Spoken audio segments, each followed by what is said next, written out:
venus si nombreux à notre conférence. Je suis Pauline Huvet, je suis responsable de la communication de la GSC. Et nous allons donc, pendant 1h30, parler avec vous des conseils pour réussir, destinés aux créateurs, mais aussi dirigeants d'entreprise, déjà en place, et avec en arrière-pensée l'anticipation et la maîtrise des risques. Donc pour nous, pendant cette conférence, il s'agit de vous présenter quelques conseils qui nous paraissent primordiaux, qui vous permettent de sécuriser votre niveau de vie, mais aussi votre parcours professionnel et votre vie personnelle. Parce qu'en étant entrepreneur, il y a certains risques qui sont liés à votre situation de dirigeant ou de futur dirigeant. Donc notre conférence s'intitule « Les conseils pour réussir, anticipation et maîtrise des risques ». Que doit-on faire et ne surtout pas faire quand on crée et développe sa boîte? Quels en sont les risques? Comment les anticiper et les éviter? Comment également sécuriser sa vie personnelle quand on est entrepreneur? La vie est faite de choix, d'occasions, d'opportunités et de risques dont on n'a pas toujours la maîtrise et qu'on ne peut pas toujours anticiper. En revanche, on peut anticiper qu'il y a des choses que l'on ne peut pas prévoir. L'idée de cette conférence est donc de dresser ensemble la to-do list du créateur et du dirigeant d'entreprise, non exhaustive forcément parce qu'il y en a encore plein d'autres, mais en reprenant certains points primordiaux. Avant toute chose, se poser la question de pourquoi j'y vais et quelles sont les raisons qui m'animent. Ensuite, avec quel financement, mais aussi quel statut juridique pour mon entreprise. Ensuite, nous aborderons l'aspect de comment protéger mes biens et mes proches et comment également m'entourer d'experts, savoir m'entourer d'experts. Donc, à travers les témoignages des personnes ici présentes à côté de moi, nous allons dresser cette to-do list du dirigeant et du créateur d'entreprise pour avoir certains conseils et certaines clés pour réussir. Il y a des risques que l'on ne peut pas anticiper, mais pour les autres risques, on va vous y aider. Tout d'abord, la motivation de départ. Joël Poiret, vous représentez aujourd'hui la société Capvision et vous en êtes le président. Par nos longues discussions, je sais que vous êtes ce que l'on pourrait appeler un serial entrepreneur. Notamment, dans un mois, vous allez recréer une nouvelle entreprise. Pourriez-vous m'expliquer un petit peu quelle est votre entreprise, le nombre de salariés et l'activité de cette entreprise? Bonjour à tous. Serial entrepreneur, je ne sais pas. Aujourd'hui, je dirige 4 entreprises. Je ne sais pas si c'est beaucoup ou pas beaucoup. Mon parcours, il a été lié justement à un accident qui m'a permis de rencontrer justement la GSC. Et aujourd'hui, j'ai développé un cabinet spécialisé dans le développement commercial de la TPE-PME. J'ai une activité de distribution dans le mobilier de cuisine. J'ai développé une autre activité. Alors j'explique un petit peu mes différentes activités pour justement montrer qu'on peut diversifier ces activités et pas rester dans un domaine spécifique en pensant qu'on est incarné que dans une entreprise. Et j'ai développé, suite à justement mon parcours de vie, un cabinet de conseil pour les dirigeants pour recréer des activités et se diversifier. Alors aujourd'hui, qu'est-ce qui motive? C'était ça la question? Oui, qu'est-ce qui vous motive? Qu'est-ce qui vous anime? L'idée surtout, c'est que vous nous parliez de... Parfois, on peut avoir envie de monter une entreprise, oui, de créer une entreprise, mais peut-être avec parfois de mauvaises motivations. Alors oui, déjà, c'est une introspection personnelle. Et la première question que je me pose, c'est déjà qu'est-ce que je veux apporter avant de savoir ce que je veux recevoir. Pour moi, quand on veut apporter quelque chose, ça va se traduire par une proposition de valeur qui va être reconnue aussi bien par les salariés que par tous les composants de l'entreprise, que par les clients eux-mêmes. Et à partir de ce moment-là, l'entreprise aura beaucoup plus de chances de réussir parce que on sait ce qu'on veut faire. Il faut le savoir aussi, pour moi, en intégrant ses limites. C'est le temps qu'on veut y consacrer, les distances de travail, c'est la motivation, elle vient aussi dans ce qu'on ne veut pas dépasser, pour moi. Voilà, c'est mon point de vue. Alors en 2013, près d'un demi-million de Français ont lancé leur entreprise. Encore faut-il se poser les bonnes questions, comme ce qu'on vient de voir, car il ne s'agit pas seulement d'un choix professionnel, mais donc d'un véritable changement de vie. Pour vous, qu'est-ce qui vous a animé après avoir connu un redressement judiciaire à un moment donné? On en reparlera plus précisément tout à l'heure. Qu'est-ce qui vous a animé pour recréer une nouvelle entreprise dans un mois? La prise de risque? Non, la prise de risque, elle est quotidienne pour le dirigeant. Pour moi aujourd'hui, c'est pas une motivation de prendre des risques. C'est de me dire, est-ce que je peux encore développer des activités que je connais pas? C'est de créer des vrais partenariats avec des actionnaires. C'est de créer des choses avec des gens. Enfin, c'est ça qui m'habite aujourd'hui. C'est pas l'appât de l'argent. Ça peut être une motivation, mais pour moi, d'abord, ça n'a pas de sens, ça n'a pas de limite. C'est vraiment ce qu'on va vraiment pouvoir développer pour ses clients, pour soi. Toujours est-il qu'en restant bien aligné, et pour moi, l'alignement du dirigeant, c'est quelque chose de très important, avec sa volonté et ses valeurs. Puisqu'on parle de l'entreprise qui a été en redressement, je me suis aperçu, après une analyse, un redressement, ça a des conséquences pour le dirigeant extrêmement morales. Je me suis aperçu que cette entreprise n'incarnait plus mes valeurs. Je ne sais pas comment j'ai pu, en tant que dirigeant, la laisser échapper et qu'elle ne représente plus ce pourquoi je voulais qu'elle soit là. Mais je ne pouvais plus m'exprimer en tant que dirigeant, j'avais plus ma valeur ajoutée, je développais plus ma créativité. J'étais en fin de compte, j'étais dirigé par mon entreprise. Donc voilà, et ça pour moi, ça ne peut pas marcher. Donc effectivement, ça part de son projet personnel, de bien l'analyser, et à partir de là, on peut lancer son entreprise, pour moi. Donc, en termes de motivation de départ, on alerte ici sur le fait qu'il faut faire attention aux idées reçues et aux fantasmes qu'on peut avoir, et il y a de vraies questions à se poser pour éviter certains pièges. Ensuite, on va aborder l'aspect du financement lorsque l'on crée son entreprise, ou même lorsqu'on la développe. Aujourd'hui, beaucoup de créateurs et de porteurs de projets sont présents ici parmi nous, à la recherche de conseils d'expérience.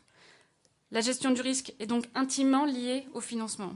Lorsque l'on crée son entreprise, la partie du financement doit occuper une place non négligeable.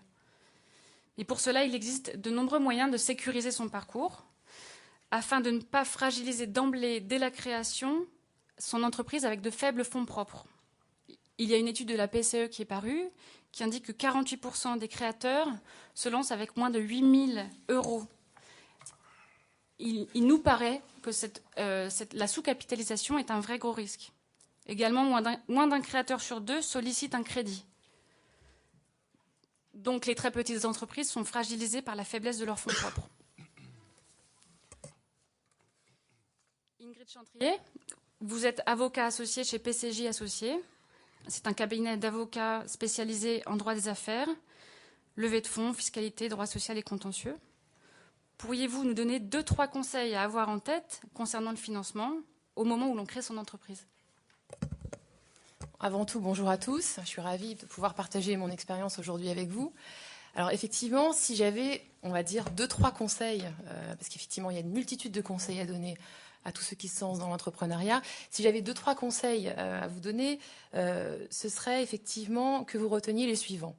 Le premier, c'est que quel que soit le projet, au vu de mon expérience et au vu des dossiers qu'on peut traiter au cabinet, il est évident que lorsqu'on est dirigeant d'entreprise, on est obligé de maîtriser, de manier les outils comptables et financiers, puisque finalement la viabilité de votre projet repose sur la projection de ces éléments financiers. On a l'habitude, dans l'univers de bancaire ou de la levée de fonds, de considérer que c'est des délais de 3 à 5 ans qui reflètent la viabilité d'un projet. Et finalement, c'est sur cette projection de ces éléments financiers à 3 ou 5 ans qu'on va pouvoir finalement emporter la conviction de vos investisseurs ou de vos banquiers demain. Et effectivement, il y a trop de projets en France qui capotent parce qu'on a trop peu de fonds propres, on n'a pas assez anticipé, et il y a même statistiquement des chiffres qui sont assez édifiants. On a aujourd'hui près de 20% des entreprises nouvelles en France qui se créent, qui disparaissent lors de leur première année, parce qu'effectivement, elles font face à des défauts de trésorerie. Donc cette situation, elle est assez accablante, il faut en avoir conscience et il faut travailler là-dessus ou alors se faire accompagner par effectivement des experts qui peuvent vous aider à travailler la dimension comptable et financière de votre projet. Donc du coup, j'ai un deuxième conseil à vous donner qui découle du premier, qui est de dire qu'il faut donc consacrer du temps et du sérieux à l'établissement de vos tableaux de bord financiers. Et sachant qu'en plus, ces éléments, et vous le disiez tout à l'heure, il y a trop peu aujourd'hui de chefs d'entreprise qui cherchent à lever des fonds ou même à aller consulter des banques. Il faut se déculpabiliser et détraumatiser. Il est même sain quelquefois de faire appel à du financement extérieur et à faire appel à de l'emprunt auprès de son banquier. Mais pour ça, il faut partir bien armé. Et l'ensemble de ces outils financiers vont faire votre crédibilité demain. Donc il faut arriver avec un dossier solide, construit, qui se prépare finalement des mois à l'avance. Et on a notamment besoin impérativement, j'ai voulu résumer, un plan de financement initial qui finalement se résume à un tableau où on a d'une part les dépenses qui sont inhérentes au démarrage de l'activité. Ça peut être tout bêtement, mais ce que vous avez engagé comme frais parce que vous faites l'acquisition ou vous développez un brevet, ou parce que vous avez besoin de locaux, parce que vous avez besoin d'acheter du matériel. C'est aussi la notion de besoin en fonds de roulement, c'est-à-dire qu'il faut faire face à la trésorerie au quotidien, avec des décalages de trésorerie, avec les rentrées, les sorties d'argent. Donc ça, c'est votre besoin en fonds de roulement. Ça s'étudie, ça se chiffre. Et de l'autre côté, il y a les ressources durables que vous avez réussi à rassembler. C'est vos fonds propres, ce que vous avez vous donné, ce que votre entourage a donné pour vous aider au démarrage. C'est vos aides, vos emprunts et vos apports en compte courant qui sont faits par vous-même ou vos associés tout au long de la vie de la société. Ensuite, il est impératif d'établir un compte de résultat provisionnel, à nouveau sur cette période de référence qu'on retrouve systématiquement, qui est de 3 à 5 ans, et qui permet de venir dire à partir de quand je fixe mon point mort, au-delà duquel, effectivement, je peux dire, voilà, ça y est, j'ai permis à l'entreprise d'accéder à la rentabilité. C'est déjà un grand pas de gagné, mais ce n'est pas suffisant. Il faut se projeter. Donc, il faut se dire aussi, c'est quoi mon calendrier ? Où je suis à 3 ans, où je suis à 5 ans. Ça, ce sont des questions essentielles à se poser. Si on n'est pas capable de se projeter à 3 ou 5 ans, on ne se donne pas toutes les chances d'être bien armé. Et effectivement, parce qu'on sait où on veut aller à 3 ou 5 ans, on sait quand on doit faire une levée de fonds, on sait quand on doit faire une augmentation de capital avec les associés qui sont déjà en place, ou on sait si on doit faire appel à des capitaux extérieurs avec des levées de fonds auprès d'investisseurs. Donc ça, ce sont, on va dire, mes 2 premières recommandations qui découlent l'une de l'autre. Ensuite, il faut vous faire aussi un plan de trésorerie mensuel où on voit au mois le mois, effectivement, où vous en êtes en trésorerie parce qu'il y a des décalages. Et ça, c'est quelque chose que je retrouve régulièrement aussi. On n'anticipe pas suffisamment le fait que dans un business plan ou dans vos tableaux de bord, il y a des décalages de trésorerie. Pourquoi il y a des décalages ? Tout simplement parce que vous avez accordé des délais de paiement ou tout simplement parce que vos clients sont de mauvais payeurs et que les délais de paiement s'allongent. Et je peux vous assurer que c'est aujourd'hui quelque chose qui est assez récurrent. Il y a aussi le traitement de la TVA qui oblige effectivement à des encaissements et des décaissements. Vous faites l'avance de la TVA, ensuite il y a des remboursements. Tout ça crée des décalages.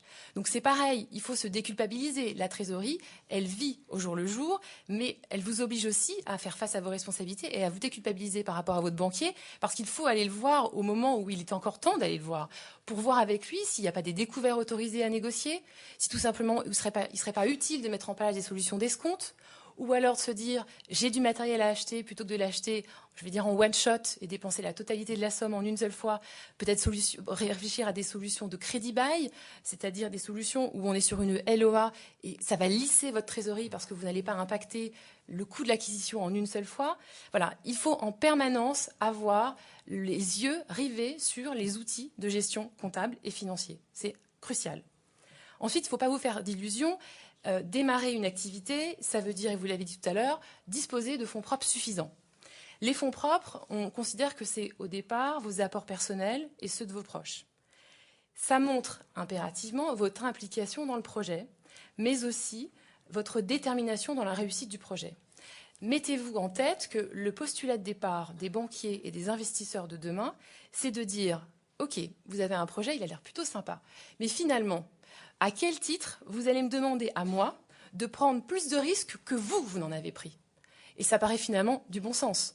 Donc, donnez de la crédibilité à votre dossier et aussi, vous aussi, trouvez les moyens d'apporter des fonds suffisants au départ qui sont vos apports personnels. D'autant plus que lorsque vous allez voir ces banquiers et ces investisseurs, leur point de repère à eux, ce seront de définir ce qu'on appelle un ratio d'endettement. et ils vont finalement comparer vos fonds propres avec les dettes de l'entreprise. Donc on retrouve systématiquement cette notion de fonds propres sur laquelle on n'est pas suffisamment sensibilisé au départ, mais qui est une donnée très importante et qui va finalement ponctuer la vie de la société et être un critère de repère pour tous ceux qui demain vont vouloir vous faire confiance. Donc impérativement s'attacher à cette notion. Et puisqu'on parle des concours bancaires, je voudrais juste aussi préciser que lorsque on fait le choix d'aller voir le banquier et on a la chance d'avoir obtenu, après des mois de discussion et de justification, enfin l'emprunt bancaire, j'ai envie juste de dire oui, mais pas à n'importe quel prix. Parce qu'effectivement, le crédit, c'est pas gratuit et on va vous demander des garanties en face. Certaines, je les considère comme acceptables, d'autres très dangereuses. Je m'explique. Quand on va vous parler de nantissement de fonds de commerce, de nantissement de parts sociales ou de gages sur le stock de l'entreprise, je considère que c'est acceptable. Parce qu'effectivement, vous transférez la propriété à la banque qui, effectivement, en cas de défaut de paiement, pourra vendre ces éléments. C'est une garantie que j'estime normale parce qu'elle est limitée. Par contre, quand on vient vous voir et quand on vous dit « je souhaite une caution personnelle », je vous mets en alerte, c'est extrêmement dangereux. Il faut savoir que dans ce cas-là, vous engagez tous vos biens personnels également à titre de garantie. Donc au regard de votre situation familiale, ça peut être assez dramatique. Et pour que vous compreniez la mesure de cet engagement, il faut savoir même qu'un engagement de caution, ça se transmet à ses héritiers. Je vous laisse imaginer les dégâts que ça peut occasionner. Donc il faut faire très attention à ça. Et surtout, faire attention, c'est tout simplement ne rien signer à la légère et dans la précipitation. Il n'y a jamais de bon accord qui se fait dans la précipitation. Prenez le temps de la réflexion, allez voir des gens qui savent vous conseiller et surtout, prenez le temps. Et enfin, lorsqu'on présente des dossiers pour des financements, eh bien, il est important, et on va finir sur une note plus optimiste, mais c'est parce que je ne veux pas qu'on fasse l'autruche non plus aujourd'hui, il faut montrer votre enthousiasme, montrer votre détermination. Dites-vous que vous n'êtes pas les seuls à présenter des dossiers. Il faut faire la différence et il faut mettre en évidence vos compétences, votre ténacité et surtout préparer à l'avance vos rendez-vous. Ils sont cruciaux. Vous n'avez pas beaucoup de chance, il ne faut pas les rater. Donc préparez-vous, répétez devant votre glace, devant vos amis, devant qui vous voulez, mais répétez. Et faites des exercices tout bêtes. Concentrez-vous à vous dire, voilà, mon projet, il doit tenir en 1 minute, 2 minutes, parce que quelquefois, on se présente devant des fonds d'investissement et on est confronté à cet exercice de dire, vous avez 1 minute, je vous laisse la parole, vous avez 1 minute, vous devez tout me dire en 1 minute. Je peux vous assurer que c'est un très très bon exercice. On fait l'effort de la synthèse et ce sont de bons éléments de répétition, en tout cas, pour préparer vos rendez-vous. Voilà, c'est les quelques grands axes sur lesquels il faut travailler et qu'il faut avoir en tête.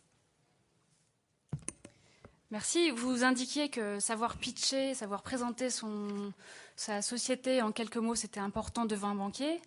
Mais on voit aujourd'hui qu'il y a de plus en plus de dispositifs qui existent pour les créateurs d'entreprises, au-delà des banques, qui sont prêtes et présentes pour donner des coups de pouce pour quelqu'un qui crée sa boîte, mais aussi qui la développe. Est-ce que vous auriez quelques exemples à nous donner de ce type de coup de pouce qui existe au-delà des banques ? Oui, on va parler des coups de pouce, oui, si vous voulez. En fait, ce que je me suis dit quand on avait envisagé cette question, c'était de se dire, bon, ne pas la rendre trop rébarbative. Donc finalement, en prenant un peu du recul sur l'ensemble des dossiers qu'on peut voir au cabinet, on s'est dit, finalement, voilà, globalement, l'ensemble des dispositifs qu'on retrouve quasi systématiquement dans des dossiers qui marchent. Quand j'entends des dossiers qui marchent, c'est qu'aujourd'hui, ils viennent au cabinet parce qu'ils ont des problèmes de croissance. Ils recrutent, ils ont besoin de lever de fonds, donc ils sont dans une dynamique positive. Et finalement, on retrouve quasiment à chaque fois les mêmes leviers, les mêmes implications d'acteurs. Donc c'est en ce sens-là que j'ai travaillé ma réponse. Et effectivement, d'une part, alors il y a du love money, c'est-à-dire vos proches qui participent, en leur rappelant qu'effectivement, ils ont un intérêt fiscal à le faire au-delà de vous soutenir dans votre démarche. C'est de se dire que parce qu'ils souscrivent au capital d'une PME, ils peuvent déduire de leur impôt sur leur revenu. Alors pour un particulier, c'est 18% du montant de la souscription, plafonné à 20 000 euros pour un célibataire, à 40 000 s'ils sont en couple.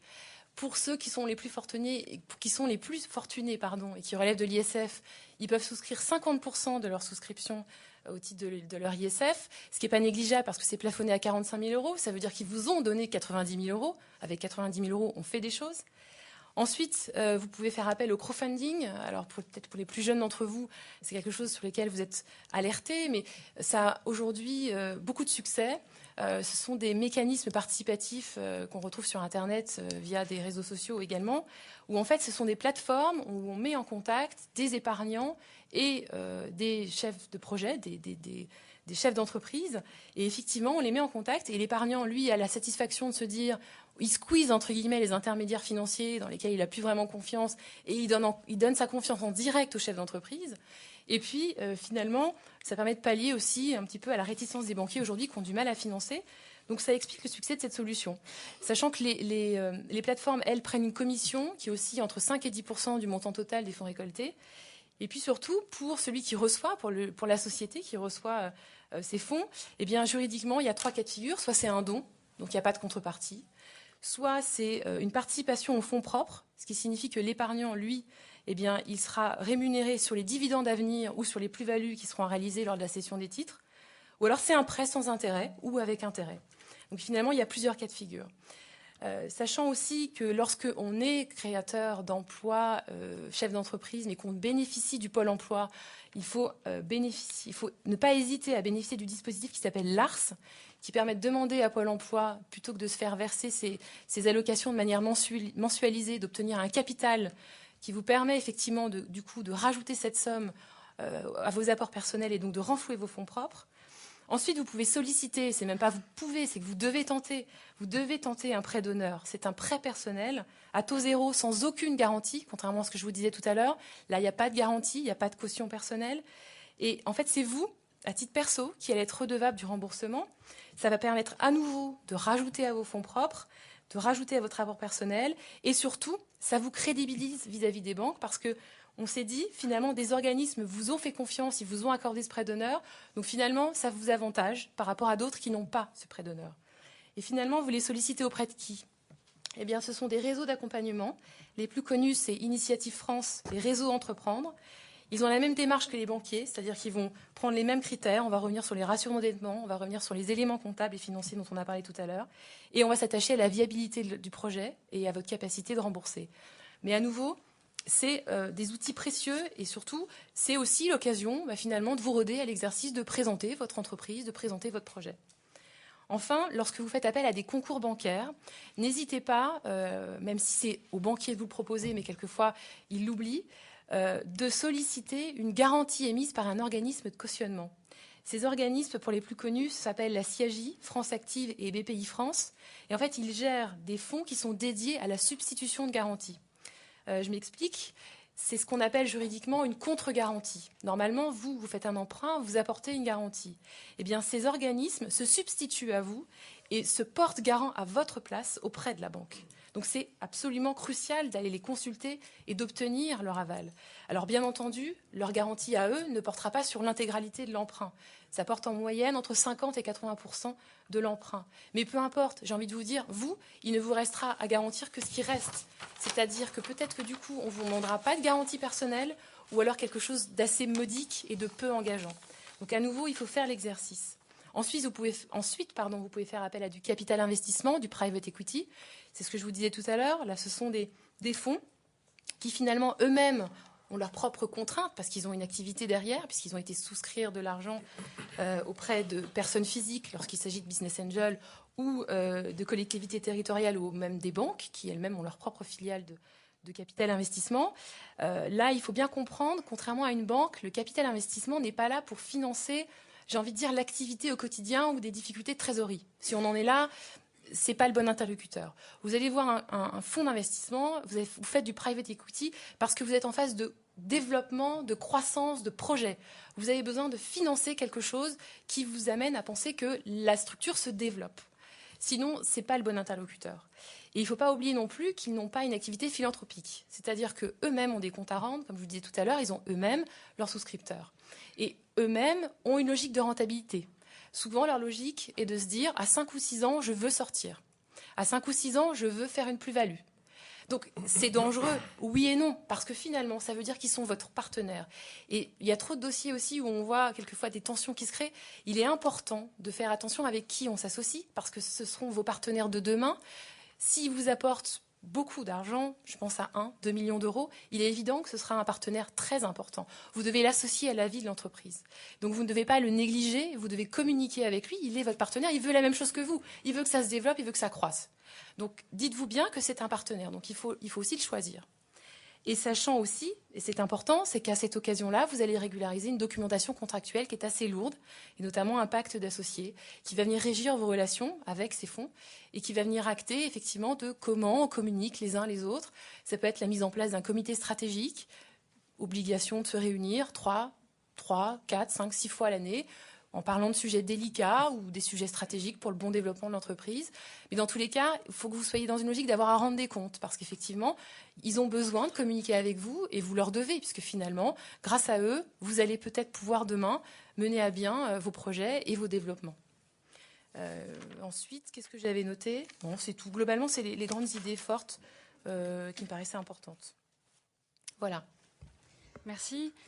Joël Poiret, quand nous avons préparé cette conférence, vous m'aviez indiqué que vous n'aviez pas pris de caution personnelle au moment du redressement judiciaire de votre entreprise. Ça peut donc illustrer les propos de Ingrid Chantrier. Est-ce que vous pourriez nous en dire quelques mots? Pour le moment, j'ai réussi à échapper. Bon, maintenant, je pense que, effectivement, en fonction des projets, soit on a la capacité d'être en autofinancement total. Donc, effectivement, c'est pas la majeure partie des cas. Je suis tout à fait d'accord avec ce que vous avez dit en disant que, dans tous les cas, il faut limiter la garantie personnelle, pour moi. C'est-à-dire que on peut s'engager, pour moi, pour ma part, ça ne veut pas dire que c'est une vérité vraie, mais je pense qu'on a le droit de s'engager sur une limite. On a le droit de jouer une voiture si on veut. Maintenant, jouer la maison familiale, moi, ça me paraît, surtout sur un projet qui démarre et qu'on n'a pas de retour encore du succès commercial.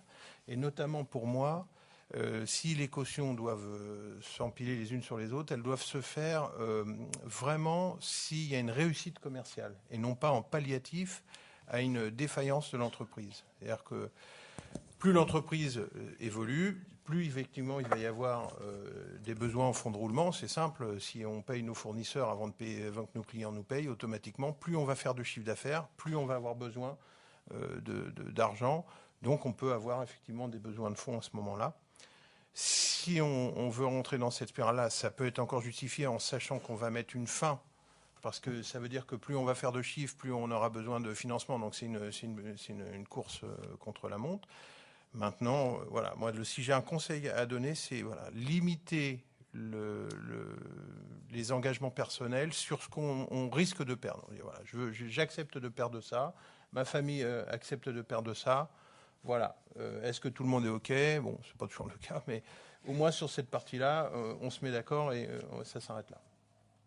Voilà. Merci.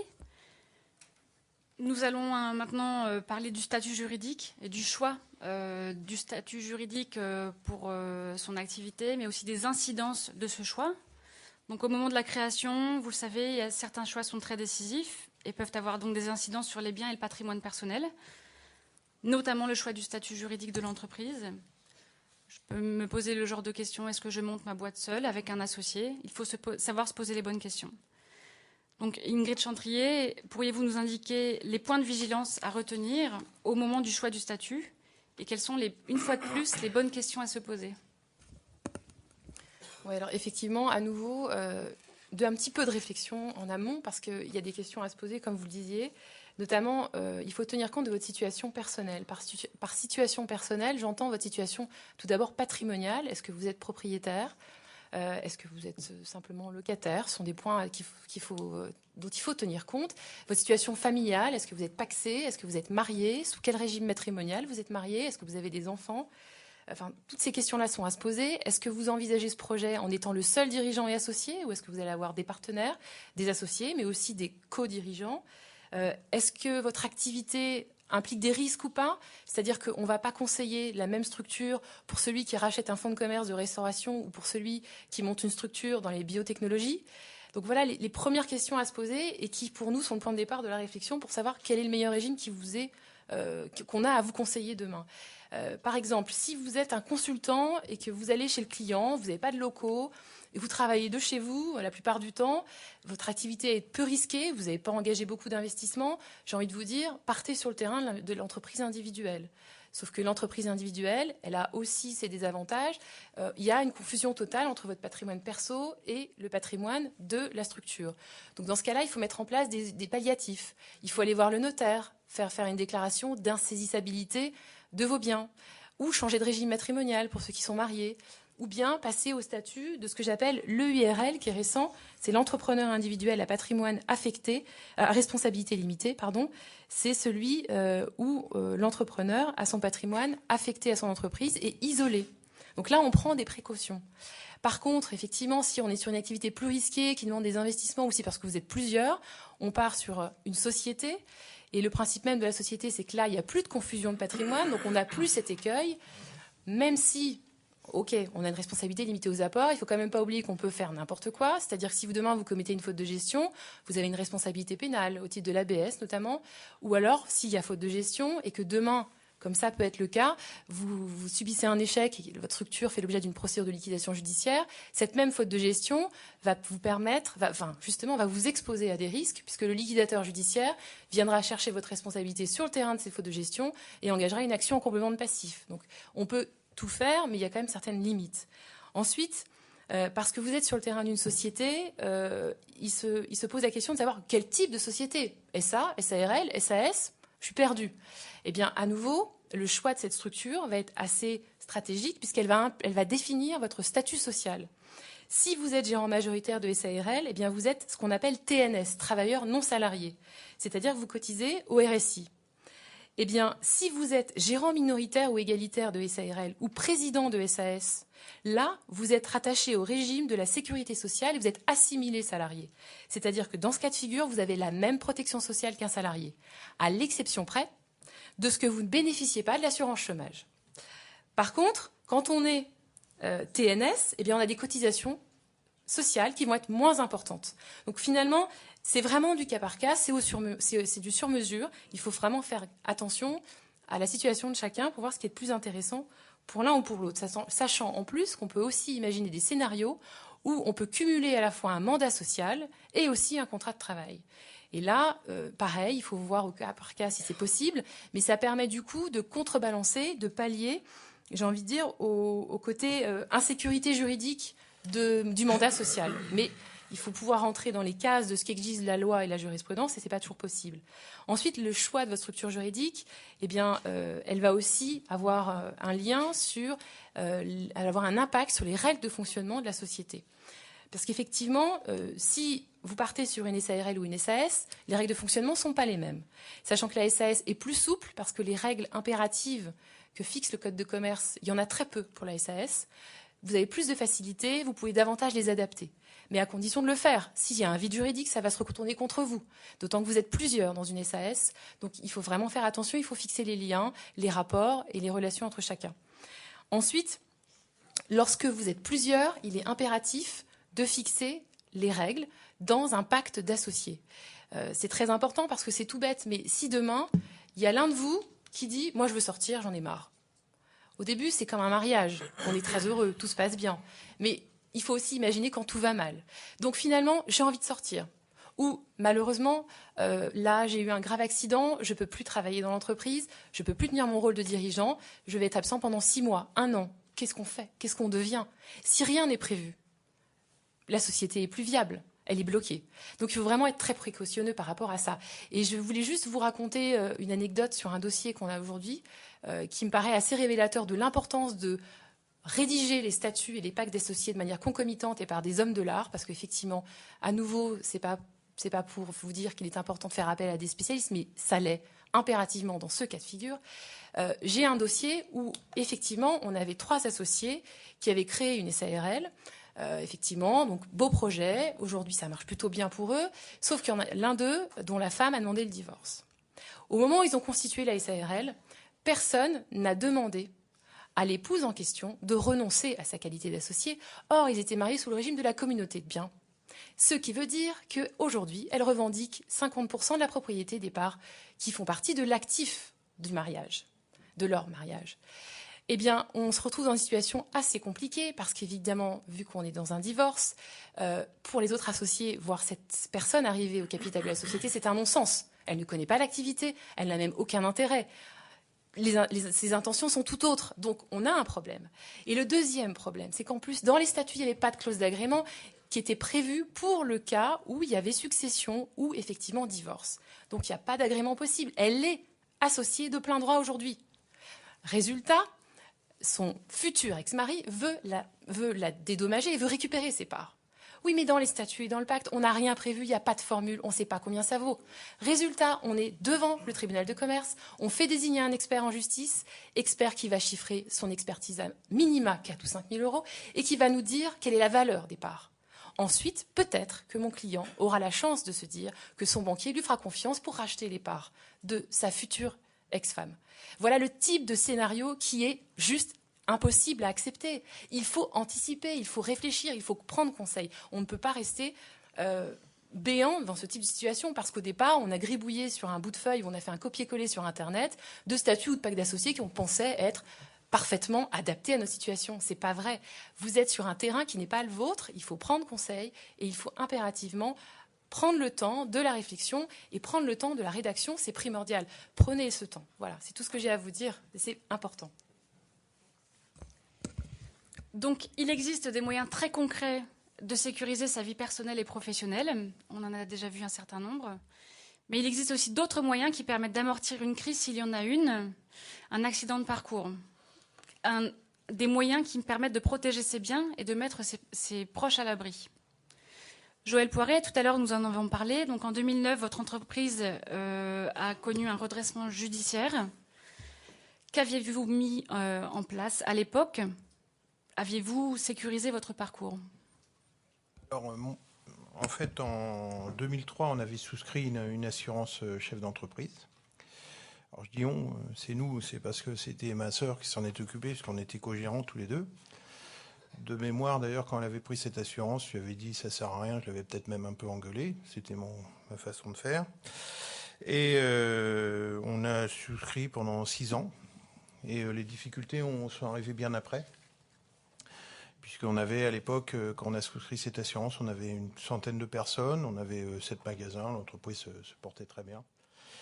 Et au fur et à mesure que ça s'est dégradé, on a tout fait, on a fait des plans, on a fait 17 plans de relance pour l'entreprise.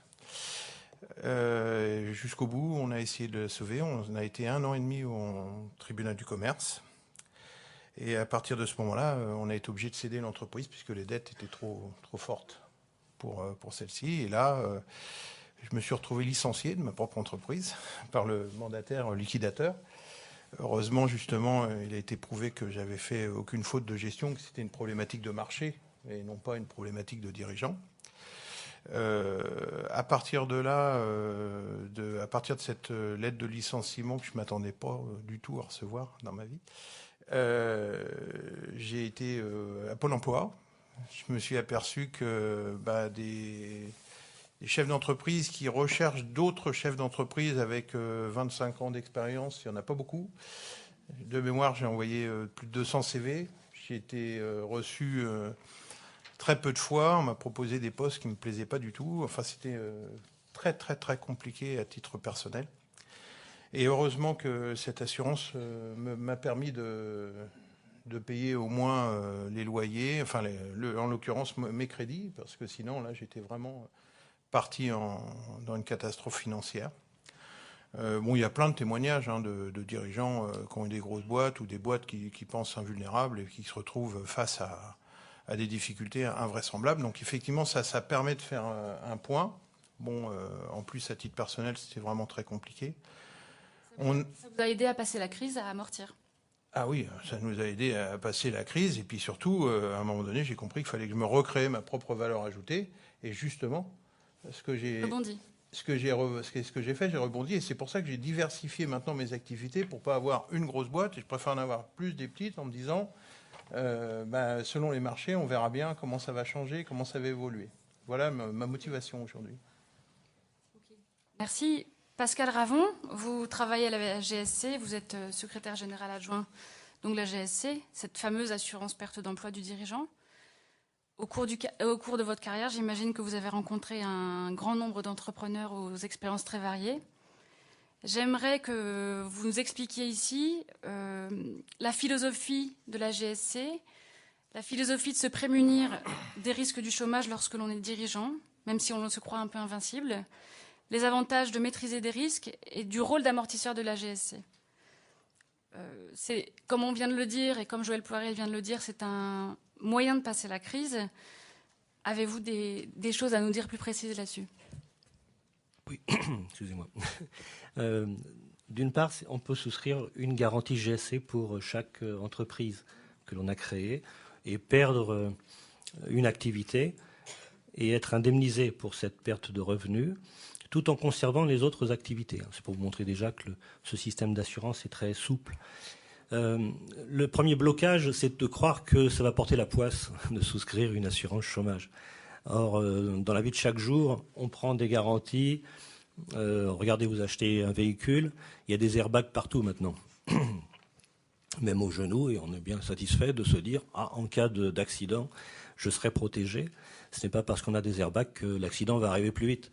Donc, souscrire une assurance chômage permet de conduire l'entreprise en toute sérénité. D'autant que l'assurance GSC n'est pas là simplement pour fournir un revenu de remplacement, donc ça peut aller à 70% du revenu d'activité, du revenu imposable exactement, 70% pendant 1 an ou 12 ou 18 mois ou 24 mois, c'est vous qui faites un peu votre assurance à la carte. Il y a cette indemnisation ou ce revenu de remplacement, mais il y a aussi d'autres services qui s'ajoutent comme l'accompagnement ou le coaching pour recréer, pour reformer un projet. Ce sont des services gratuits qui sont inclus dans le montant des cotisations. Et c'est d'ailleurs Mondial Assistance qui ajoute ce service qui est très apprécié en dehors de l'indemnisation. Vous avez également d'autres inquiétudes comme les points de retraite pendant la période de chômage. Les points de retraite, l'acquisition de ces points de retraite auprès de l'AGIR et de l'ARCO, donc tranche A, B et éventuellement la tranche C. Si vous étiez mandataire social assimilé salarié, comme un président de SAS, donc ça peut être votre souci. Là aussi, c'est financé intégralement par cette assurance. Donc vous voyez, il y a pas mal d'inquiétudes qui sont balayées par le fait d'avoir souscrit. Mais on n'y pense pas tous les jours. C'est comme les airbags d'ailleurs. On oublie qu'il y a tous ces airbags à droite, à gauche, même dans les ceintures de sécurité maintenant. Voilà, on roule et on est serein. Les cas que j'ai rencontrés, alors il y en a de multiples. Et il y a le plaisir de rencontrer sur le salon des entrepreneurs des gens qui disent « je viens de me faire évoquer, j'étais assuré depuis une dizaine d'années, tout démarrait bien avec un ami associé, seulement lui était majoritaire, pas moi, et là voilà, je viens d'être révoqué sans motif, et donc GSC va me prendre en charge ». Voilà, mais je vais recréer dans très peu de temps. Donc on voit bien que c'est la notion d'amortir l'effet de la déception, de la mésentente avec l'associé, qui était un ami quelques années avant. Bon, ça peut arriver, ça fait partie des risques. Mais en tout cas, il y a une tranquillité de savoir qu'il sera indemnisé, et même à la création d'entreprise, il aura une aide pour la création, pour une aide au démarrage qui représente 6 mois d'indemnisation, enfin, entre autres. Il y a d'autres formules aussi, mais on ne va pas rentrer dans les détails. Alors, il y a un cas qui m'avait marqué, alors qui remonte à plusieurs années. Celui-là, il était un peu distinct des autres. Et d'ailleurs, il rejoint aussi notre conversation du choix juridique du statut de l'entreprise. C'était un gérant majoritaire, donc il s'était associé avec des gens de confiance, puisque c'était sa famille. Et il avait souscrit toutes sortes de garanties auprès de son agent d'assurance. C'était dans un travail dans le bâtiment. Et son entreprise ne faisait que des bénéfices. C'était merveilleux. Ses contrats, ses cotisations, il ne savait même plus à quoi ça servait d'ailleurs. On souscrit un package de garanties. Et puis voilà que le conseiller juridique, là aussi il faut se méfier, il faut être bien entouré, mais celui-là, le conseiller juridique, il était un peu en cheville avec son fils, qui était le directeur, donc associé dans la SARL, et le conseil qui était donné aux gérants majoritaires, c'était de transformer leur société en société anonyme. De gérants majoritaires, il est devenu PDG, actionnaire majoritaire. C'est vrai que c'est plus pompeux, c'est mieux sur une carte, être PDG plutôt que gérant.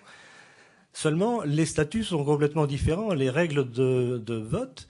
Dans la réalité, donc, il est arrivé pour un entretien en me disant « J'ai été révoqué de mon statut, enfin de ma fonction ou mandat de PDG, alors que je suis majoritaire dans mon entreprise. C'était mon bébé, je l'ai tout monté avec toute mon âme.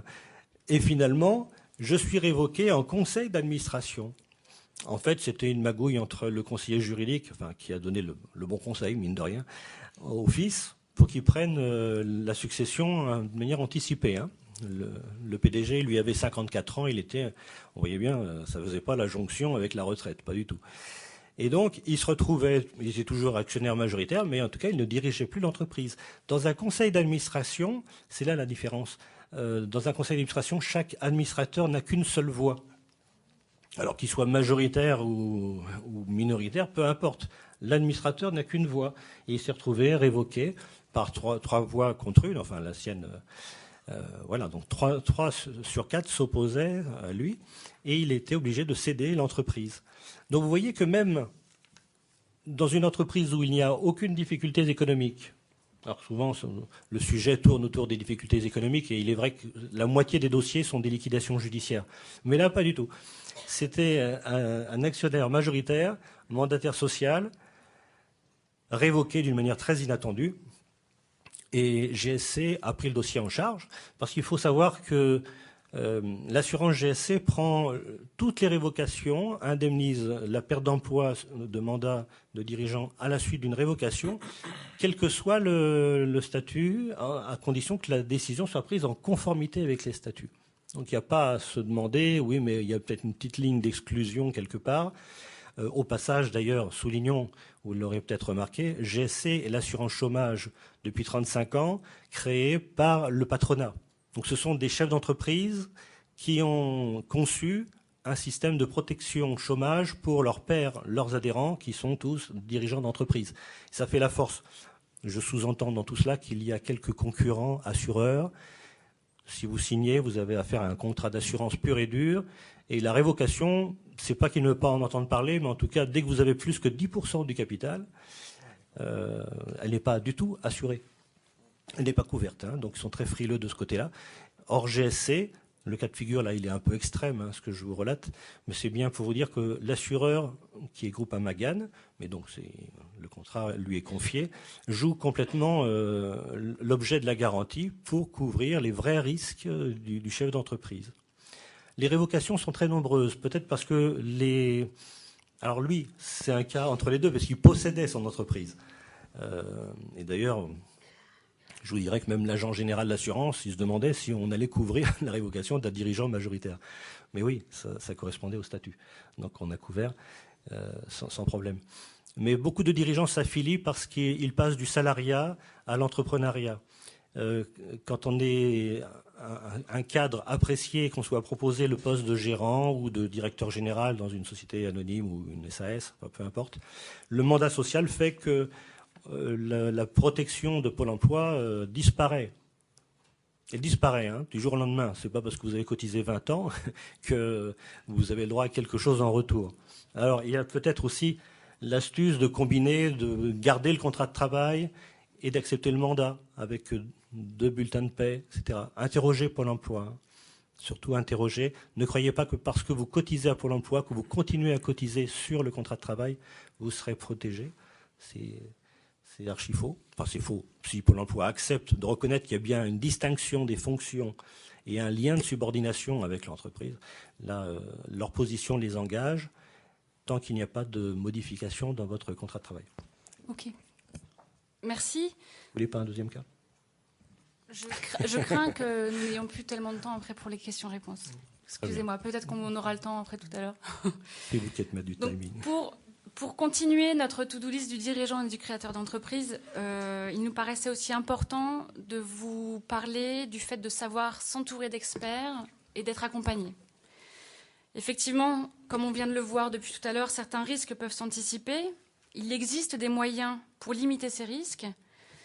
Et ne pas rester seul est l'un de ces moyens. Joël Poiret, vous m'indiquiez que lors du montage d'une entreprise, pour vous, l'entourage joue un rôle très important, l'entourage personnel, mais aussi l'entourage professionnel. Vous m'aviez dit les risques que vous aviez eus et l'envie de vouloir tout faire tout seul, alors que des experts sont à proximité. Pouvez-vous nous en dire quelques mots, s'il vous plaît ? J'allais dire aujourd'hui, justement, entrecroiser un petit peu les informations. Surtout, je pense qu'aujourd'hui, dans la fonction du dirigeant, il y a quelque chose qui a vraiment évolué, c'est d'aller rechercher l'information au moment présent où on monte son entreprise, parce que tout évolue très très vite. Les lois changent, tout change. Moi, à titre personnel, je m'entoure d'un expert comptable et d'un avocat d'affaires. Pour moi, c'est pas le fait d'avoir uniquement un expert comptable. Pour moi, en tant que dirigeant, c'est mon point de vue, est une erreur parce qu'il peut pas tout savoir non plus. Donc, justement, de bien séparer ces deux fonctions. Souvent, ils sont pas forcément d'accord. Voire prendre un avocat fiscaliste si on juge que c'est nécessaire. Comme un assureur spécialiste, justement, qui, pour moi, ce que vous dites est très important, c'est que ça a été monté par des dirigeants, donc les révocations, ça peut arriver. Des consultants, il ne faut pas hésiter à faire intervenir des consultants spécialistes sur leur domaine d'activité. Et puis, ce que j'appelle les enquêtes terrain, aller voir des gens qui ont rencontré la même problématique, voir à travers son réseau, aller vraiment entrecroiser les informations. Pour moi, de toute façon, diriger, c'est choisir entre des mauvaises solutions. Sinon, c'est pas une décision de dirigeant. Sinon, elle ne remonterait pas aux dirigeants. Donc, de toute façon, les décisions vont avoir des risques. Et à partir de là, on va être obligé de trancher en sachant qu'elle ne sera pas parfaite, cette décision.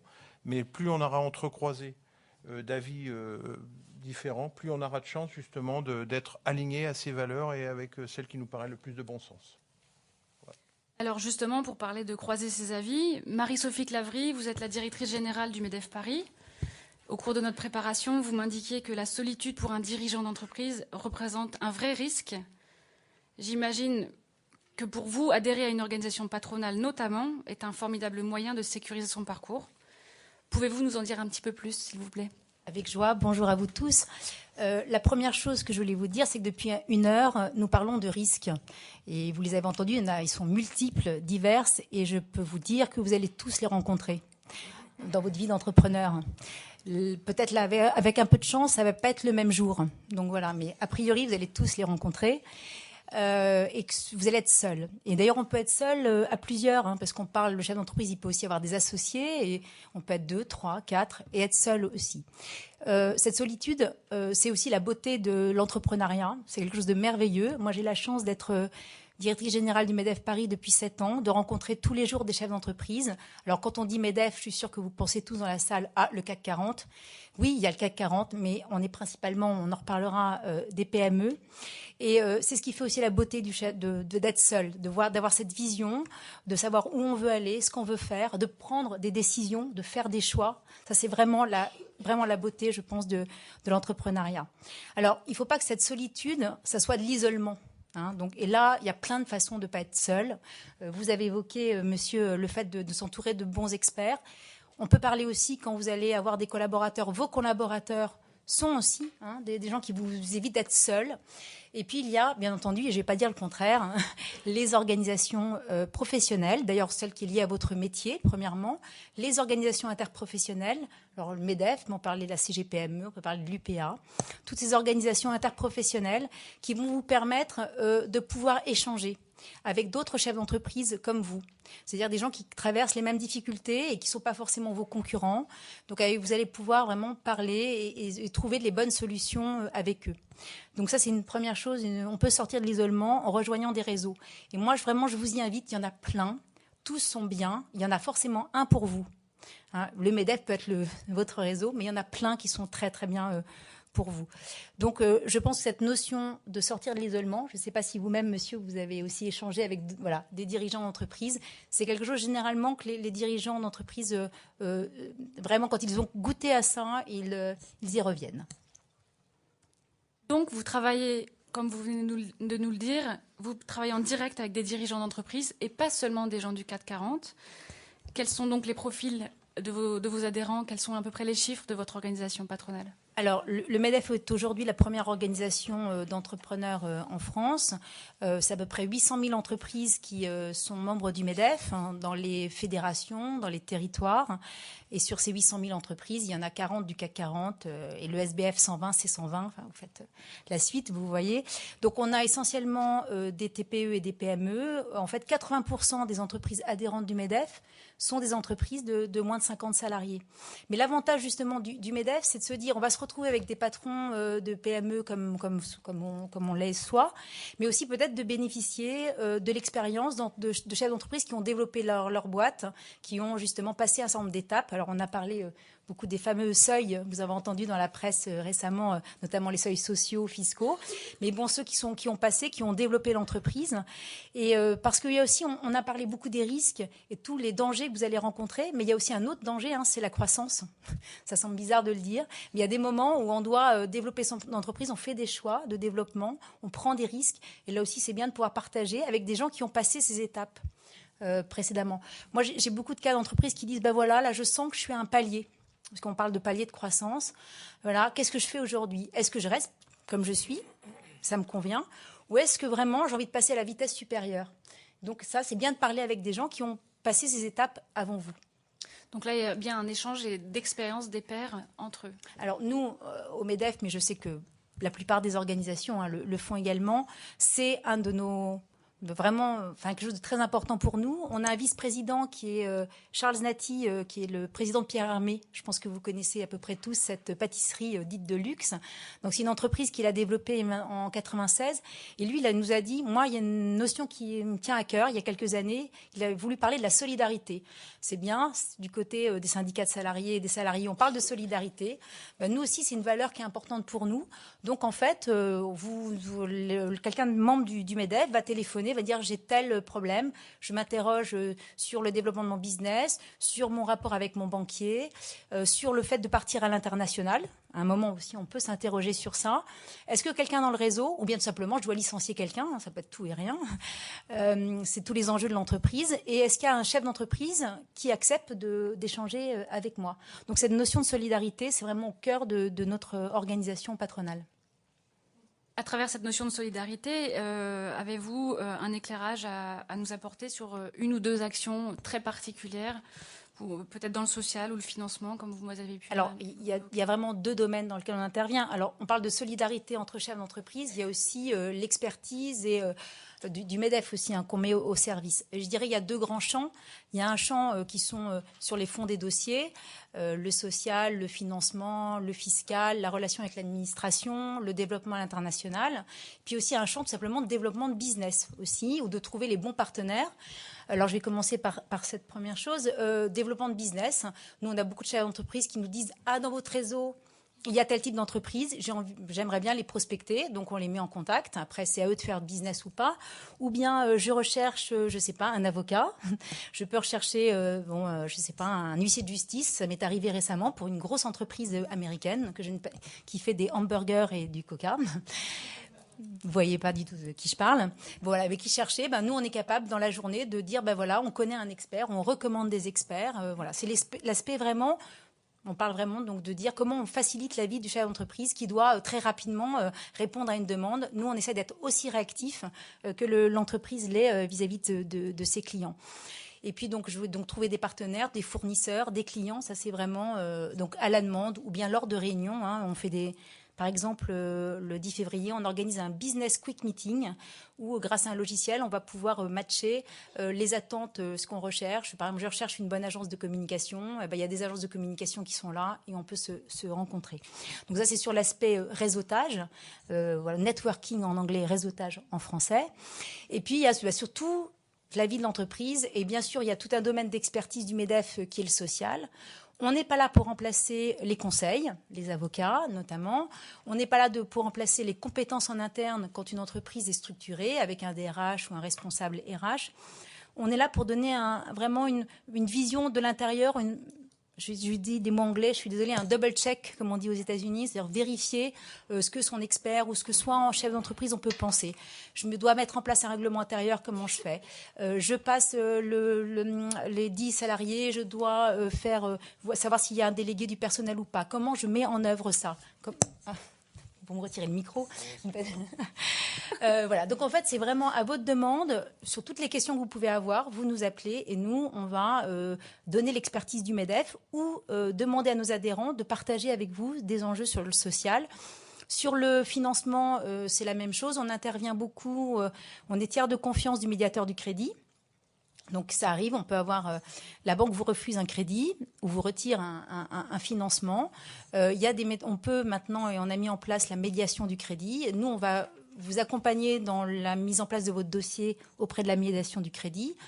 La fiscalité, on intervient beaucoup, malheureusement, quand on voit de recours contre une décision de l'administration fiscale. Enfin, je ne peux pas rentrer dans le détail parce qu'on intervient vraiment sur tous les champs. Là, je vous parle beaucoup de défensif, mais on peut être aussi en offensif. Je vous parlais tout à l'heure du développement à l'international. On a un réseau en Europe, on a des réseaux dans le monde entier avec MEDEF International. Et donc, on peut donner à un chef d'entreprise des clés pour attaquer tel ou tel marché à l'international. Et je pourrais parler longtemps, mais... Je vous remercie. Donc, pour terminer cette discussion, je tenais à vous rappeler ce qui fait un entrepreneur. C'est qu'il sait s'adapter, c'est qu'il sait apprendre, c'est qu'il a cette agilité que l'on demande aux jeunes actifs d'aujourd'hui. C'est aussi son état d'esprit et son audace. Donc, les entrepreneurs sont agiles et leur sécurité provient de leur préparation aux risques et aux diverses éventualités. Merci à tous pour vos précieux conseils pour réussir. Si quelqu'un a une question à poser, on a un petit peu de temps devant nous.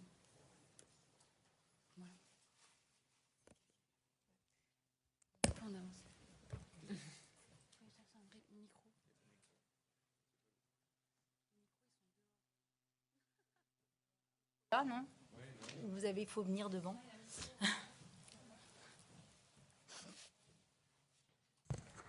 Très bien.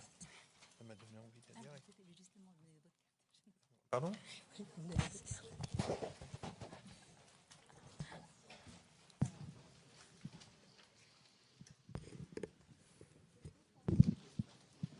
Il s'agit de faire suivre le micro pour qu'on puisse répondre aux questions.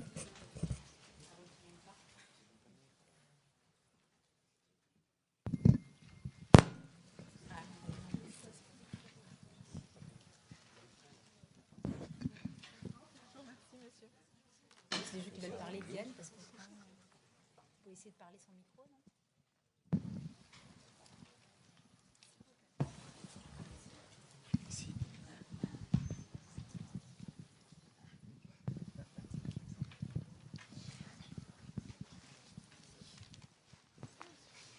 Pardon. Les micros sans fil, ce serait mieux.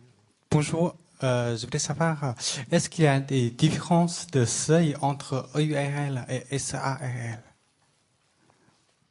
Les plafonds, par exemple, au niveau de fiscalité ou chiffre d'affaires? Au niveau du capital social ? Non, c'est le responsable au plafond. Non, il n'y a pas. En termes de responsabilité, non, votre responsabilité est limitée à vos apports lorsque vous constituez la structure.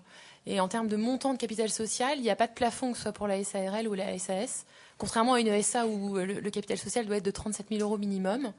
Mais ensuite, non. Et après, effectivement, lorsqu'on est soumis au paiement de l'IS, l'impôt sur les sociétés, il y a un taux 33,3 avec un taux minimum qui est plafonné à 15,5. Lorsque je crois, on est aux alentours des 35 000 € de mémoire de chiffre d'affaires. Mais sinon, en soi, il n'y a pas de seuil. D'accord, pour les chiffres d'affaires, pour les fiscalités, c'est pareil. Si, pour le paiement sur l'impôt sur les sociétés, c'est ce que je vous dis. Il y a un taux de 33,3 qui est réduit à 15% lorsqu'il y a un plafond de 35 000 € de mémoire qui est atteint. Et au-delà, c'est 33,3. En dessous, c'est 15%. D'accord, merci.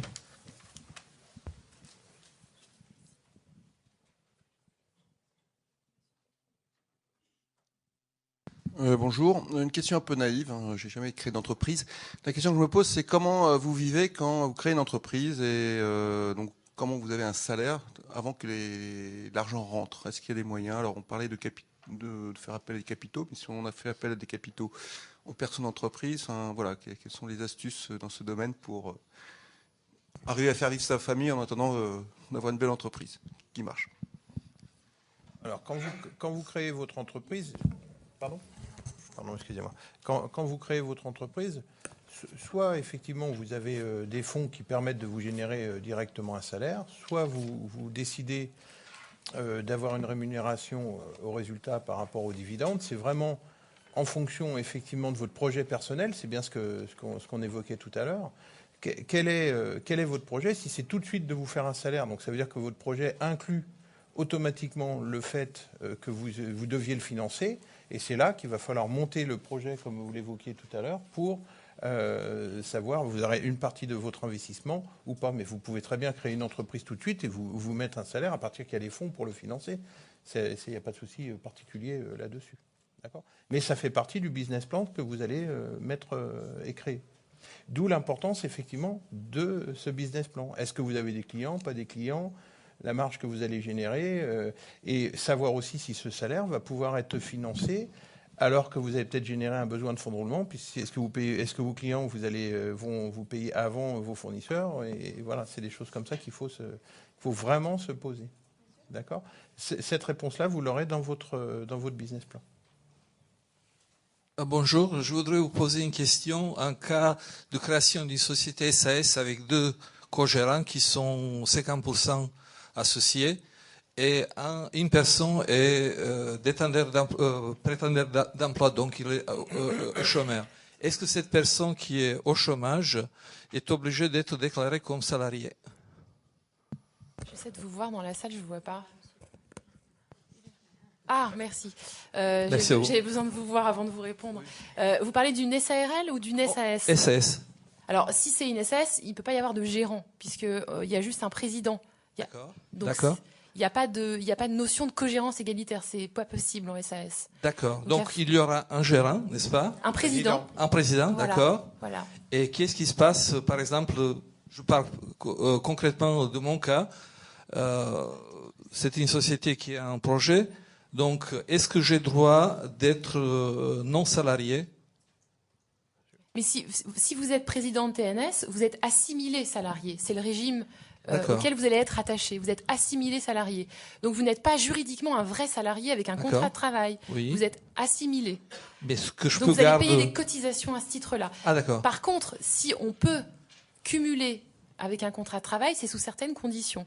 C'est-à-dire qu'il faut impérativement on en parlait tout à l'heure, il faut impérativement qu'on puisse justifier de ce que vous avez un lien de subordination en tant que salarié. Donc vous êtes à la fois mandataire social et à la fois salarié, vous avez les 2 casquettes, mandataire social, salarié.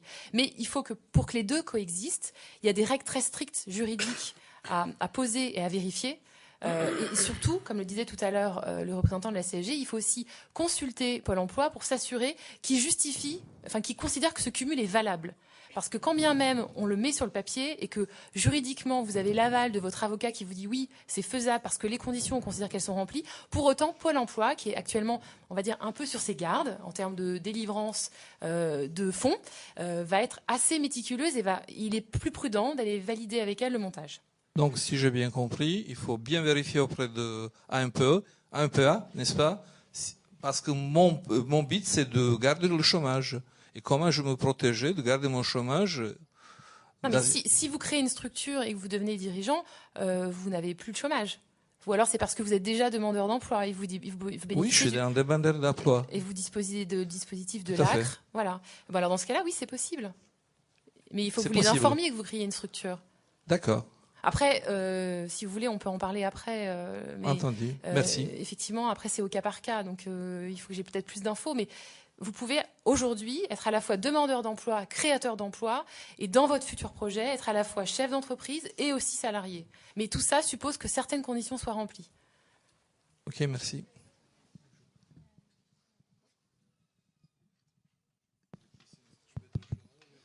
Oui, donc en fait, je voulais savoir par rapport au statut d'entreprise, en fait, finalement, qu'est-ce que vous conseillez concrètement quand on est une seule personne, le seul fondateur, en fait?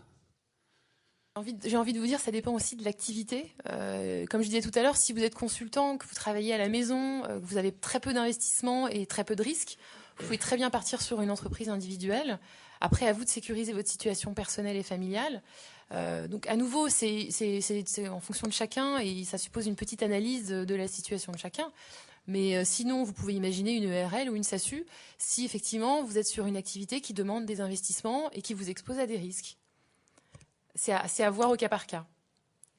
Bah, le URL, apparemment, j'avais regardé un conseiller sur Internet qui disait quand même qu'il y avait des risques. Vous avez vu quoi Vous avez vu quoi Vous m'avez dit C'est une vidéo. Vous allez me faire hurler. Conseiller sur Internet. Oui, je veux dire, c'est un expert, c'est quelqu'un. Non, c'est pas possible. Bah, il n'y a pas d'expert sur Internet. C'est là où vous n'êtes pas prudent. Bon, peut-être, je sais pas. Hein, mais Attention à Internet. Ils sont pas juristes. Internet n'est pas juriste. Internet n'est pas expert comptable. Et il n'y a aucune vérité absolue dans ce milieu. Prenez soin d'aller voir des experts. C'est surtout ce qu'il ne faut pas faire. Surtout pas Internet. Surtout pas. S'il y a une chose à retenir aujourd'hui, c'est celle-là. Soyez prudents par rapport à ça. Bien sûr. Donc, quand vous me dites que vous avez consulté un expert sur Internet, c'est impossible. D'accord. Et qui a pu vous recommander un URL? Il vous a pas rencontré, il connaît pas votre situation personnelle, il connaît pas votre feuille d'imposition, il connaît rien de vous. Enfin, c'est très très dangereux. C'est très dangereux. Non, mais justement, il recommandait pas le URL et plutôt la SARL ou SAS ou justement. Et si vous êtes tout seul déjà, la SARL, ça veut dire qu'il y a plusieurs associés. Ouais. Donc ça n'a aucun sens. Et SAS aussi, c'est pareil. La SAS, on est plusieurs associés également, sauf si vous faites une SASU, une SAS unipersonnelle. D'accord. Ok, ça marche. Merci beaucoup. C'est pas que je veux faire la maîtresse d'école. C'est juste que je veux vous mettre en garde. C'est très bien. Ça nous fait un exemple très concret de ce qu'il ne faut surtout pas faire. Et ne pensez pas que maître, excusez-moi, je connais plus votre chantrier, vend pour sa paroisse, prêche pour sa paroisse, mais nous on le dit. Hein, moi j'ai aucun intérêt. Faites très attention, surtout au départ. Hein. Entourez-vous. Et Internet, c'est très bien, on a un peu de l'info comme ça, mais vraiment, si on veut un vrai conseil, il faut aller vers des spécialistes. Imaginez que vous êtes malade. Est-ce que vous allez consulter sur Internet? C'est un truc qui fait peur à tout le monde d'ailleurs. Quand on a un petit bobo et qu'on va voir sur Internet, on a l'impression qu'on a une énorme maladie. C'est typiquement parce que c'est pas approprié. Si vous êtes malade, vous allez voir le médecin. Si vous créez une structure et que vous avez besoin de conseils juridiques ou financiers, vous allez voir un avocat ou un expert comptable. Maître, et peut-être qu'il faut dire combien ça coûte d'aller voir un avocat. Oui, c'est ça aussi. Voilà. Hein, parce que par Internet, c'était gratuit, quoi. Ouais, mais ce qui est gratuit n'a pas de valeur. Hein. Ah, voilà. Aujourd'hui, dites-vous demain, vous créez une structure et vous allez certainement vendre une prestation ou un produit gratuitement. Ça n'a aucun sens. Business plan, hein. Moi aussi, j'ai créé une entreprise. J'ai créé un cabinet d'avocats dans lequel je suis associée. Et effectivement, on donne pas des conseils gratuits. Par contre, ce qui nous intéresse, c'est d'accompagner les gens du début jusqu'à la croissance et jusqu'à la cession de l'entreprise. Ça, c'est un très beau projet qu'on aimerait mener avec tous nos clients. Mais effectivement, l'information n'est pas gratuite. Et c'est normal. On a un savoir-faire et on a besoin de le valoriser. On a une boîte à faire tourner. On a les mêmes contraintes que vous. On a des salariés, on a des collaborateurs, on a des charges à payer. Certainement plus en plus qu'une société normale parce qu'on est rattaché à des ordres. Donc on a une logique économique aussi, la même que la vôtre. C'est combien à peu près? Il y a un taux horaire, un avocat il facture au temps passé et on peut aussi lui demander des forfaits. Donc ça peut être un taux horaire qui va de 250 à 500 € en fonction du dossier et on peut imaginer un forfait, mais créer une structure juridique, si le dossier n'est pas compliqué, c'est un budget de 800 ou 1000 € maximum. C'est pas complètement délirant, c'est pas inaccessible. Et surtout, ça fait partie des charges que vous allez déduire au moment de la création de la structure. Surtout, il y a quelque chose que, par rapport à ça, c'est que ça paraît gratuit en apparence, mais surtout, vous avez passé beaucoup de temps. Et ce temps-là, vous n'allez pas le passer pour aller chercher des clients ou développer votre proposition de valeur. Donc ça, pensez bien aussi qu'on n'est pas... quand on est entrepreneur, on a déjà suffisamment de travail. Plutôt que d'aller chercher les lois et ce qu'on veut faire et ainsi de suite. C'est vraiment, si vous voulez monter votre entreprise, vous-même, d'accord, mais ok, vous avez des conseillers. Pourquoi? Parce que vous, ça vous libère pour faire pourquoi vous voulez développer votre activité. Voilà, ça c'est mon point de vue. Ok, je vous remercie. Hein.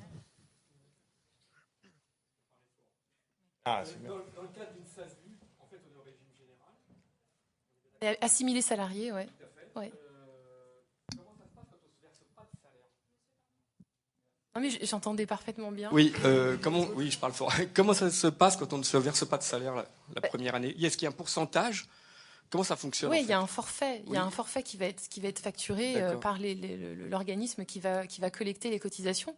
Et effectivement, l'intérêt aussi de bénéficier de réseaux et d'entraide et de bons conseils, c'est de se dire peut-être qu'en fonction de votre cas particulier à vous, parce que vous êtes dans tel secteur géographique, vous êtes dans tel domaine d'activité, on peut aller voir telle commune, telle collectivité territoriale, tel réseau qui va venir vous aider à négocier une exonération de vos charges les premières années, ou parce que vous êtes aussi demandeur d'emploi, vous pouvez faire une demande au titre de l'ACRE, qui vous permet d'être exonéré de cotisations sociales pendant la première année. Il y a plein de choses qu'on peut mettre en place qui vous permettraient éventuellement d'être dispensé d'avoir à payer ces cotisations qui sont au forfait les premières années. La première année est au forfait, en fait. Oui, hein, exactement. Et finalement, même nous, on le voit quand on est avocat aussi, il y a toujours un décalage environ 2 ans. C'est-à-dire qu'on est toujours appelé pour des cotisations sur les 2 ans, quasiment 1 an et demi, 2 ans antérieurs. C'est le cas de l'URSSAF, par exemple. Pardon, et le forfait, il est de combien, en fait? Alors ça, je ne saurais pas vous dire. C'est en pourcentage non. ou c'est un... Non. De mémoire, c'était entre 2 ou 3 000 euros la première année. Hein. C'est un forfait. D'accord. Okay. Et après, effectivement, il est régularisé en fonction de vos résultats. Tout à fait. Mais ça, c'est pas quand on est TNS. Hein. Je parle pas. On est oui, assimilé salarié. On est d'accord. Hein. Okay. Vous avez des cotisations aussi. Ok, bien sûr. Oui. Ok. Merci. Bonjour. Excusez-moi. Bonjour. Merci. Bonjour. Je voulais savoir quels étaient les dispositifs pour augmenter sa trésorerie, s'il vous plaît. Alors là, ça dépend de votre activité, déjà. Si vous avez du stock, si vous n'avez pas de stock, comment vous avez procéduré la recherche d'encaissement client. Parce qu'aujourd'hui, tout à l'heure, il a été évoqué qu'il y a une grande problématique aujourd'hui des entreprises, c'est de se faire payer, surtout en B2B. Donc là, il y a tout un processus pour aller chercher la trésorerie qui doit être analysé en fonction, c'est exactement comme ce que vous disiez tout à l'heure, c'est vraiment par rapport à votre entreprise. Bon, alors après, la trésorerie, ça dépend si c'est en interne par rapport à ce que vous dégagez comme marge commerciale. Il y a aussi le développement de la marge commerciale. Et si vous voulez aller chercher de la trésorerie avec des fonds externes, ça c'est vraiment votre volonté. Qu'est-ce que vous voyez? Là, dans votre question, il y a tellement de réponses potentielles qu'il faut aller chercher par rapport à votre cas. Peut-être on peut échanger dessus, il n'y a pas de souci. Oui, bonjour. J'ai créé une SAS avec 5 associés et je voulais savoir par rapport au statut, quelle est la différence que je pourrais mettre sur le pacte des associés entre les deux, parce que j'ai déjà fait des statuts avec ce qui régit au niveau des associés, mais par rapport au pacte des associés, quelle différence je peux faire entre les deux, s'il vous plaît? J'ai pas compris votre question. C'est-à-dire quelle différence entre quoi et quoi? Entre le pacte des associés et les statuts. Alors, qu'est-ce que je peux rajouter en fait dans le pacte des associés si qui ne vous sont êtes pas en dans les SAS, statuts, voilà. il suffit d'imaginer de faire un état des lieux, un audit de vos statuts et de se dire quels sont tous les sujets qui ne sont pas régis pour finalement les compléter dans le pacte d'associés. L'objectif d'un pacte d'associés, c'est de compléter les statuts. Parce qu'il ne faut pas oublier non plus que les statuts sont publiés. Ils sont publiés au greffe, donc ils sont accessibles à tout le monde. Il y a certaines sociétés dont on ne veut pas forcément connaître tout. On n'a pas une volonté de vouloir faire connaître toutes nos règles de fonctionnement. Donc on peut aussi, du coup, faire en sorte que le pacte d'associés prévoit plein de règles qui, finalement, complètent les statuts, mais qui, pour le coup, lui, n'est pas publié. Donc, mais on peut tout imaginer. Il suffit de faire un audit de vos statuts, de se dire ça n'a pas été prévu, et il faut le rajouter, et rédiger un pacte d'associés en parallèle. D'accord, très bien, merci. Et on peut toujours régulariser après coup. C'est-à-dire, si vous avez déjà fait vos statuts, même il y a 2 ou 3 ans, un pacte d'associés peut être fait aujourd'hui, c'est pas un sujet. Bonjour. Je suis jeune créateur d'entreprise et on m'a vivement déconseillé l'EIRL, dans le sens où c'est un statut qui est très récent et on ne sait pas de quoi il sera fait dans le futur. Donc on m'a dit qu'il valait mieux faire une SARL, quitte à prendre un associé entre guillemets fictif, c'est-à-dire prendre quelqu'un de sa famille juste pour avoir le nom et être au moins 2 dans l'entreprise, et en faire un comparé à... Parce que l'EIRL était vraiment très risqué, on ne savait pas à quoi ça allait ressembler dans quelques années. Je pense que c'est un réseau social ou... Non, pas du tout, c'est un parent qui est expert comptable. Oui, c'est un expert comptable. Un expert comptable n'est pas un juriste. C'est bien, on aura tous les cas de figure cet après-midi. Donc à nouveau, 2 métiers complètement différents où il y a un vrai gros problème entre l'ordre des experts comptables et l'ordre des avocats. Un avocat est un juriste, il a fait 7 ans de droit. Un expert comptable, il est expert comptable, il connaît les chiffres. Il n'est pas juriste, il n'a jamais fait d'études de droit. Donc attention à ce qu'on peut vous dire. Tout à l'heure, moi, quand je vous ai recommandé l'EIRL, c'est lorsqu'effectivement on est dans un cas de figure où vous êtes un consultant, parce que c'est l'exemple que je trouve le plus parlant, et où effectivement on travaille à la maison et on n'a pas de frais, quasiment pas, si ce n'est se déplacer parce qu'on travaille chez le client. Donc on peut très bien imaginer mettre en place une entreprise individuelle sous la forme d'EIRL. Et l'intérêt de l'EIRL, c'est qu'on va dissocier les 2 patrimoines, le patrimoine perso et les fonds et l'argent que vous investissez dans votre projet. Donc ça me paraît tout à fait adapté à certains cas de figure. Donc je peux être amené à le recommander. Vous, si effectivement vous voulez forcément avoir une société et que vous voulez être tout seul, créez dans ce cas-là une EURL. Mais vous n'avez pas besoin d'aller chercher Pierre, Paul, Jacques, ni votre grand-mère pour l'inscrire au capital. On ne sait jamais ce qui peut se passer demain. Vous n'avez pas besoin de faire appel à elle. Donc vous créez soit une EIRL, soit une EURL en fonction de votre domaine d'activité et de votre exposition au risque. Mais bien malin, celui qui peut dire quel sera le sort de l'EURL, de la SARL ou de la SA. Quand on voit, on va dire, l'inflation législative dont on fait l'objet en France aujourd'hui, il n'y a aucune règle qui aujourd'hui a vocation à perdurer dans le temps. Il n'y a rien qui est destiné à ne pas bouger. Donc j'ai envie de vous dire, pourquoi pas le URL? Pourquoi pas? Oui, bonjour. J'aurais une question pour vous, maître, au sujet des modes de financement de l'entreprise. Vous avez parlé de plusieurs modes de financement, mais j'ai entendu parler du compte courant d'associés. Et je voulais savoir comment ça se passait, quels étaient les avantages de l'entreprise. Je sais qu'on doit être associé majoritaire. Associé. Oui, associé avec le capital libéré. Mais est-ce que il y a des plafonds à respecter? Comment ça se passe en fait, concrètement? Il n'y a pas en soi de plafond, c'est juste qu'à un moment donné, il va falloir régulariser, parce que finalement, ça veut dire que chacun des associés contribue régulièrement, rapporte au pot finalement, on rajoute dans la cagnotte. Et quelque part, c'est pas non plus un mode sain de fonctionnement. C'est-à-dire qu'à un moment donné, il faut le régulariser. Parce que quelque part, ça veut dire que vous pouvez prétendre à avoir davantage de capital social. Fictivement, vous êtes à part égale entre 2 ou 3 associés, vous avez chacun mis 33,3. Mais derrière, il y en a un qui renfloue en permanence au pot. Mais j'ai envie de dire, il faut régulariser. Donc ça veut dire qu'il faut régulariser par une augmentation de capital, par voie de compensation des comptes courants qui ont été apportés. Mais c'est pas un mode de fonctionnement sain, parce que ça veut dire qu'il y a un problème récurrent de trésorerie, et que de manière récurrente, vous êtes obligé de remettre au pot. Donc il faut se réunir, il faut prendre de bonnes décisions et se dire, il y a un problème de financement de la structure, soit effectivement on a sous-évalué nos besoins de fonds propres, donc il faut trouver une vraie solution, et surtout il faut régulariser ces apports qui ont été faits en compte courant. Et surtout, il faut les rémunérer aussi. C'est que légalement, il faut qu'il y ait des taux d'intérêt qui soient versés à celui qui fait des comptes courants, qui apporte en compte courant régulièrement. Alors parce que dans mon cas, en fait, excusez-moi, je vais créer un centre de formation et en fait, en actif, j'aurai quasiment rien parce que je compte louer des locaux, etc. Et justement, parce que le problème de mettre de l'argent en capital, c'est de l'argent bloqué et on peut pas financer la trésorerie en fait avec cet argent-là. Donc c'est pour ça que je vous parle de ça parce que mais en même temps, ça constitue vos fonds propres. Donc oui, voilà, c'est ça. Quand c'est bloqué. Oui, mais ils sont bloqués, ils sont pas bloqués. Ils sont sur un compte bancaire. Si vous en avez besoin, vous sortez la carte bleue, ça marchera très bien. Mais il faut faire attention à pas trop dégrader la notion de capital social et de fonds propres. Comme je vous l'ai dit, c'est une notion repère pour l'ensemble de vos partenaires. Donc c'est quand même presque, on va dire, pas adapté que de systématiquement se dire je crée une structure avec un capital social de 1 000 € qui paraît facialement ridicule, et en permanence rajouter 10 000 € au pot derrière, sous forme de versement via vos comptes courants d'associés. C'est en ça qu'il faut aussi le régulariser, parce que ça vous apporte de la crédibilité. Ouais. Okay, merci.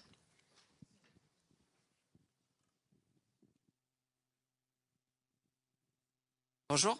Déjà, merci d'être venu nous parler. J'aurais une question concernant, j'envisage de créer une société et dans le financement dans le plan de financement, je voudrais savoir quel est le ratio cible que vous conseillez concernant les dettes par rapport aux fonds propres. Alors, de manière habituelle, dans les dossiers qu'on peut voir, c'est le ratio d'endettement, à partir du moment où il est, on va dire, à 50-60%, c'est mauvais. Il est probable que le banquier vous dise, vous êtes déjà à un stade trop avancé d'endettement. D'accord, donc ça signifie que on doit quand même apporter des fonds propres relativement importants. Oui, tout à fait. Et en tout cas, tout dépend de l'analyse qui ressort de votre business plan. Mais si vous avez un ratio d'endettement, c'est-à-dire une comparaison entre vos fonds propres et vos dettes qui est supérieure à 50%, votre dossier il est un peu bancal. Et vous allez partir mal armé devant le banquier ou vos investisseurs. Malheureusement, ça reste le critère principal de choix pour un futur emprunt ou quelque chose comme ça. C'est la donnée de référence. C'est pour ça que je vous dis les fonds propres, c'est primordial. Très bien, merci.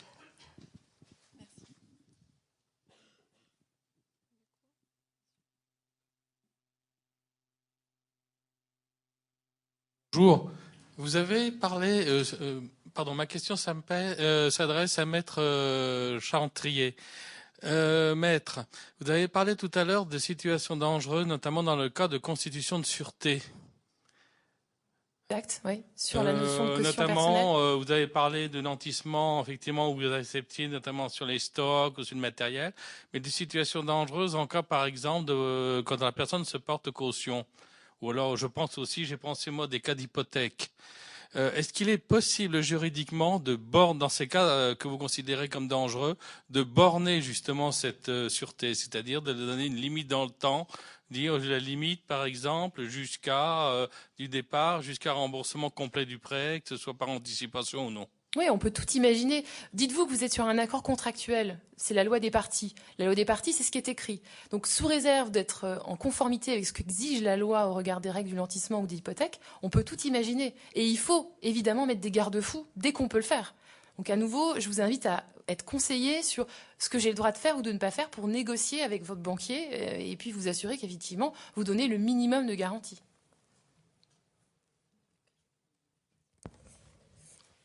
On va s'arrêter là. Je vous remercie tous. Passez un bon salon. Merci à tous. Voilà.